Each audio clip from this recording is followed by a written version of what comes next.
2001 ദിലീപിന്റെ ആദ്യത്തെ റിലീസ് ആ ഫെബ്രുവരി മാസം ഇറങ്ങിയ തുളസിദാസ് സംവിധാനം ചെയ്ത ദോസ്ത്. അപ്പൊ ദോസ്ത് എന്ന സിനിമ ശരിക്കും അന്ന് തുളസിദാസ് ആദ്യം ജയറാമിനെ നായകനാക്കിയ ഒരു സിനിമയായിരുന്നു അന്ന് പ്ലാൻ ചെയ്തിരുന്നത്. പക്ഷെ അതിന്റെ നിർമ്മാതാവും ജയറാമും തമ്മിലുള്ള എന്തോ ഒരു അഭിപ്രായ വ്യത്യാസമാണ്. ജയറാമിന്റെ ഡേറ്റ് ഇട്ട് അതുകൊണ്ട് പെട്ടെന്നൊരു സിനിമ നടക്കണം, അങ്ങനെ ചെയ്ത ഒരു സിനിമയാണ് ദോസ്ത്.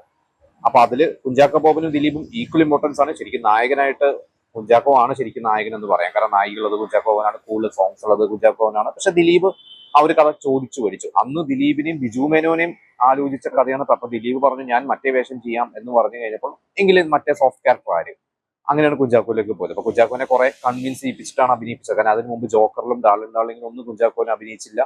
ഇതിൽ കുറെ കൺവിൻസ് ചെയ്യിപ്പിച്ചു കുഞ്ചാക്കോ ബോബനെ എന്ന് തുളസിദാസ് പല അഭിമുഖങ്ങളിലും പറഞ്ഞിട്ടുണ്ട്. നിങ്ങൾ പലർക്കും അറിയുന്ന ഒരു കാര്യമായിരിക്കും.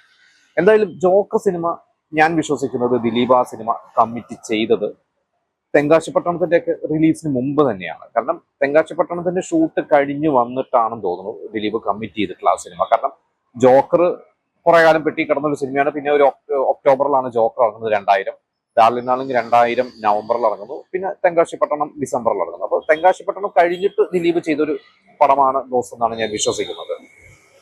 കാരണം തുളസിദാസിനെ പറയുന്നുണ്ട് ദിലീപ് ആ സിനിമ ഫോട്ടോഷൂട്ടും കാര്യങ്ങളൊക്കെ വേണ്ടിയിട്ട് ഒന്ന് കുറച്ച് കുറ്റിത്താടി ഒന്ന് വളർന്നോട്ടെ, ഞാൻ ഒരു സിനിമയുടെ വർക്ക് കഴിഞ്ഞപ്പോൾ വന്നുള്ളൂ, ഒരു 4-5 ദിവസം ഗ്യാപ്പ് ഇട്ട് താടി ഒന്ന് വളർന്നിട്ട് ഞാൻ ഷേവ് ചെയ്യുന്നില്ല, ഞാൻ വരാം എന്ന് പറഞ്ഞാൽ അങ്ങനെ ദിലീപ് അഭിനയിച്ചു എന്നാണ് പറഞ്ഞത്. എന്തായാലും സിനിമ ഭയങ്കര വിജയം തന്നെയായിരുന്നു. ഒരു തെങ്കാശിപ്പട്ടണം ബ്ലോക്ക് ബസ്റ്റർ അല്ല, പക്ഷെ നല്ല വിജയമായിരുന്നു. അതൊരു തമിഴ് സിനിമയുടെ റീമേക്ക് തന്നെയാണ്. പ്രശാന്തും അതുപോലെ തന്നെ കരൺ, നമ്മുടെ മാസ്റ്റർ രഘു എന്നറിയപ്പെട്ടിരുന്നത് കരണും അഭിനയിച്ച ഒരു സിനിമയായിരുന്നു ആ സിനിമ. ഫെബ്രുവരി അതിലെ പാട്ടുകൾ വിദ്യാസാഗറിന്റെ സോങ്സ്, ആ പാട്ട് ഇറങ്ങി ഓൾറെഡി ഹിറ്റ് ആയിട്ടാണ് സിനിമ ഇറങ്ങുന്നത്. ഞാനൊക്കെ പാട്ട് കാസറ്റൊക്കെ മേടിച്ച് കേട്ട് ത്രില്ലടിച്ചിട്ടാണ് സിനിമ കാണാൻ പോകുന്നത്. തൃശ്ശൂർ കൈരളി തിയേറ്ററിലാണ് സിനിമ കാണാൻ ഞാൻ പോകുന്നത്. ഈ ഒരു സിനിമ 2001 ഫെബ്രുവരിയിൽ ഇറങ്ങുന്നു. ദിലീപിന് ഒരു പേര് കിട്ടുന്നു. പിന്നെ ദിലീപിന്റെ ഒരു സിനിമ ഇറങ്ങാൻ കുറച്ച് മാസങ്ങൾ എടുത്തു. പറക്കും തളിക.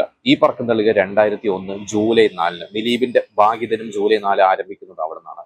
അത് കുറച്ച് കാലം എടുത്തിട്ടാണ് ആ ഒരു സിനിമ. കാരണം ഹരിശ്രീ അശോകന്റെ ഒരു ആത്മകഥയിൽ എഴുതിയത് ഞാൻ വായിച്ചിട്ടുണ്ട്. നാറാണത്ത് തമ്പുരാൻ എന്ന ജയറാമിന്റെ സിനിമ വിജി തമ്പി സംവിധാനം ചെയ്ത സിനിമയും പറക്കും തളിക രണ്ടും ഒരേ സമയത്താണ് ഹരിശ്രീ അശോകനെ അഭിനയിച്ചിരുന്നത്. അപ്പോൾ പറക്കും തളിക ഹരിശ്രീ അശോകന് വേണ്ടി പറക്കും തളിക കുറച്ച് ദിലീപ് മാറ്റിവെച്ചു. അപ്പൊ നാറാണത്ത് തമ്പുരാൻ തീർത്തിട്ടാണ് ഹരിശ്രീ അശോകൻ ആ സിനിമയിലോട്ടൊക്കെ വന്നിട്ടുള്ളത് എന്ന് പറഞ്ഞിട്ടുണ്ട്.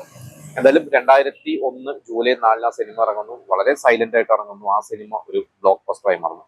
ആ വർഷം ജൂലൈയിൽ പറക്കും തളിക ഇറങ്ങുന്നതിന് മുമ്പ് ജൂൺ മാസത്തെ ഒരു റിപ്പോർട്ട് അന്നത്തെ ഒരു മാഗസീനിൽ ഞാൻ വായിച്ചതായിട്ട് ഓർമ്മയുണ്ട്.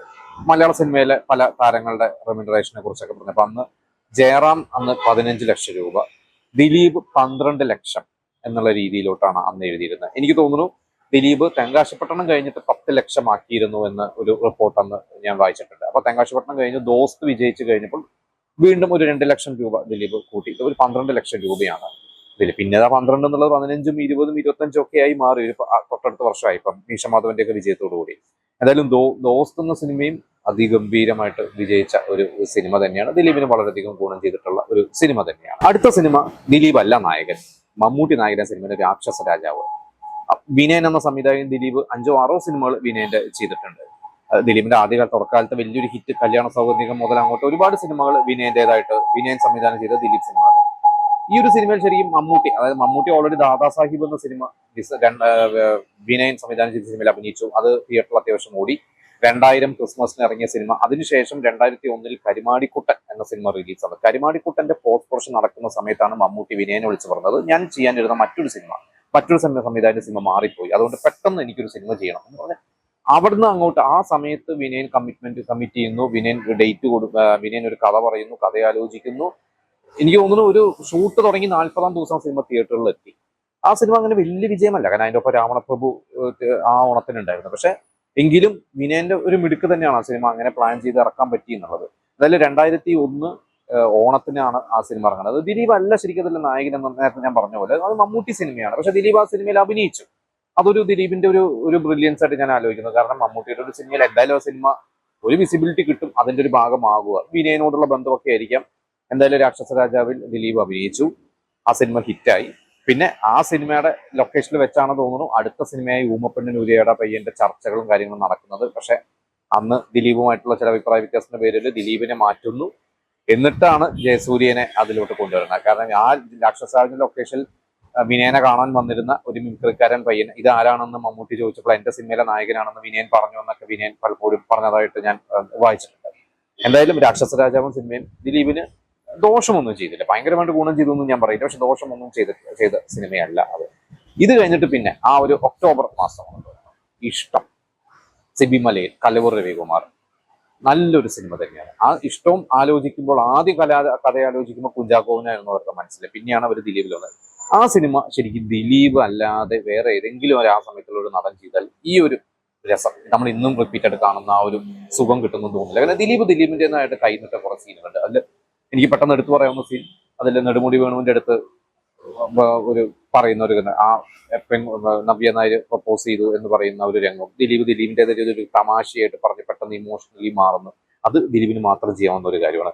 അതുപോലെ തന്നെ അതിൽ ഫസ്റ്റ് സീൻ ദിലീപ് പോലീസ് സ്റ്റേഷനിൽ അച്ഛനും ആ ഇന്നസെന്റ് ഒരു ക്യാരക്ടർ ഉണ്ടെന്ന് പറയുമ്പോൾ ദിലീപ് അങ്ങോട്ട് വരുന്ന ഒരു സീനുണ്ട്. എന്നിട്ട് നേരെ വന്നിട്ട് ഒരു ജാടയിൽ പറയുന്നുണ്ട്, ആരാണ് എസ് ഐ എന്ന് ചോദിക്കും. അപ്പൊ എസ് ഐ മറിയാമ്മ എന്ന് പറയുമ്പോൾ മറിയാമ്മ ആര് പറഞ്ഞാൽ കേൾക്കും എന്ന് ഒറ്റയടിക്ക് ടോൺ മാറി താന്നിട്ട് പറയുന്നത്. ഇതെല്ലാം ഞാൻ വിശ്വസിക്കുന്നത് ദിലീപ് കൈന്നിട്ടുള്ളത്. അങ്ങനെ ദിലീപ് കൈന്നിട്ട് ആണ് ആ സിനിമ കുറെ കൊണ്ടുവരിക്കുന്നത്. എന്തായാലും ഇഷ്ടം സിനിമ നല്ലൊരു സിനിമയാണ്, തിയേറ്ററിൽ ഓടിയ സിനിമയാണ്. ഇത് കഴിഞ്ഞിട്ട് ആ ക്രിസ്മസിന് ഇറങ്ങിയ സിനിമ ദിലീപിന്റെ ഗുരുതുല്യനായ ലോഹിത സംവിധാനം ചെയ്ത സൂത്രധാരൻ സിനിമ അന്ന് തിയേറ്ററിൽ വിജയിച്ച സിനിമയല്ല. പക്ഷെ സൂത്രധാരൻ ഇഷ്ടപ്പെടുന്നവരുണ്ട്, ഇഷ്ടപ്പെടാത്തവരുണ്ട്. എനിക്ക് ആ സിനിമ ഇഷ്ടമാണ്. അത് ഒരു ഫസ്റ്റ് ഹാഫ് ഒക്കെ നല്ല രസം. നിങ്ങൾ അവസാനത്തെ ഒരു അരമണിക്കൂറൊക്കെ എത്തിയപ്പോഴാണ് വേറെ ഒന്ന് കൈവിട്ടു പോയ പോലെ തോന്നിയത്. എനിക്കതിൽ ഏറ്റവും ഹൈലൈറ്റ് ആയിട്ട് എനിക്കതിലെ പാട്ടുകൾ, രവീന്ദ്ര മാഷിന്റെ പാട്ടുകൾ, ആരോ എന്നുള്ള ആ ഒരു പാട്ട്, അതുപോലെ തന്നെ മീര ജാസ്മിന്റെ ഇൻട്രോ സീനിലെ പേരറിയാതെ ആ ഒരു സോങ്, നല്ല സോങ്സ് ആണ് അതിൽ. ദിലീപ് നന്നായി എന്താ പറയുക, ദിലീപിന്റെ ഇത് വേറെ സ്നാപ്സ്റ്റിക് ഒന്നും അല്ലാതെ ദിലീപ് ലോഹിദാസ് പറഞ്ഞ പോലെ തന്നെ ദിലീപ് ചെയ്തു എന്നുള്ള നല്ല വൃത്തിക്ക് ദിലീപ് ചെയ്തൊരു സിനിമ തന്നെയാണ് ആ ഒരു സിനിമ.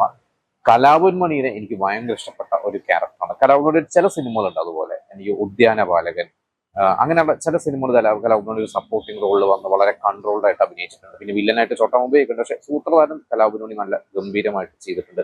ബിന്ദു പണിക്കർ ഗംഭീരമായിട്ട് ചെയ്തിട്ടുണ്ട്. കൊച്ചിൻ ഹനീഫ ചെയ്തിട്ടുണ്ട്. അതിൽ കൊച്ചിൻ ഹനീഫയ്ക്ക് സ്റ്റേറ്റ് അവാർഡ് കിട്ടിയിട്ടുണ്ട്. ബിന്ദു പണിക്കർക്ക് സ്റ്റേറ്റ് അവാർഡ് കിട്ടിയെന്ന് എനിക്ക് ഓർമ്മയില്ല. കൊച്ചിൻ ഹനീഫയ്ക്ക് അതിൽ സ്റ്റേറ്റ് അവാർഡ് കിട്ടിയിട്ടുണ്ട്. പക്ഷെ ആ സിനിമ മീര ജാസ്മിൻ എന്ന പുതുമുഖ നായിക വന്ന് കുറെ നല്ല പാട്ടുകൾ കിട്ടി. പക്ഷെ ആ സിനിമ അന്ന് പരാജയമായിരുന്നു. 2001 ക്രിസ്മസിന് അന്ന് തിയേറ്ററിൽ വൺ മാൻ ഷോ ഉണ്ട്. അത് ജോസ് തിയേറ്ററിൽ ഞാൻ കണ്ടിട്ടുള്ളതാണ്. സൂത്രധാരൻ രാഗം തിയേറ്ററിൽ കണ്ടിട്ടുള്ളതാണ്. പ്രജ അന്ന് രാമദാസ് തിയേറ്ററിൽ കണ്ടിട്ടുള്ളത്. പക്ഷേ ഈ സിനിമകളൊന്നും അങ്ങനെ വലിയ ബ്ലോക്ക് ബസ്റ്റർ ആയിട്ടില്ല. 2001 അന്ന് കബി ഖുഷി കബി ഗം സിനിമ കൈരളി തിയേറ്ററിൽ ഉണ്ടായിരുന്നു. ആ സിനിമ അന്ന് ഹിറ്റായിരുന്നു. അവിടെ ഹിറ്റായിരുന്നു, ഇവിടെയും അത്യാവശ്യം ഓടി എന്നാണ് ഞാൻ വിശ്വസിക്കുന്നത്. പിന്നെ ശ്രീ തിയേറ്ററിൽ അന്ന് ജഗപൊക, അപരന്മാർ നഗരത്തിൽ എന്ന സിനിമയ്ക്ക് ശേഷം ഈ മിമിക്രി ടീമുകളുടെ ജഗപൊക എന്ന സിനിമ ഉണ്ടായിരുന്നു. അത് കുറച്ച് ദിവസമൊക്കെ ഓടിയിട്ടുണ്ട്. ഇതൊക്കെ എല്ലാം തിയേറ്ററിൽ കണ്ട നല്ല ഓർമ്മയുണ്ട്. എന്തായാലും ഇത്രയും സിനിമകളാണ് ദിലീപിന്റെ വർഷം. ദിലീപിന് ഭയങ്കരമായിട്ട് ഗുണം ചെയ്ത് പറക്കുന്തളികയിലും ദോസ്തായാലും ഇഷ്ടമായാലും എനിക്കൊന്ന് സൂത്രധാരൻ ഒഴിച്ച് ബാക്കി എല്ലാ സിനിമയും വിജയിച്ച സിനിമയാണ്. അതിൽ രാക്ഷസ രാജാവ് ദിലീപ് ഒരു സപ്പോർട്ടിംഗ് ക്യാരക്ടർ, ബാക്കി സിനിമകളെല്ലാം ദിലീപ് നായകൻ. അപ്പൊ എന്തായാലും ഇതൊക്കെയാണ് എന്റെ സിനിമകൾ കണ്ടിട്ടുള്ള എന്റെ അറിവുകളും എന്റെ ഓർമ്മകളും. ഇനി നിങ്ങളുടെ മെമ്മറീസ്, നിങ്ങളുടെ അറിവുകൾ നിങ്ങൾ നമുക്ക് ഷെയർ ചെയ്യുക.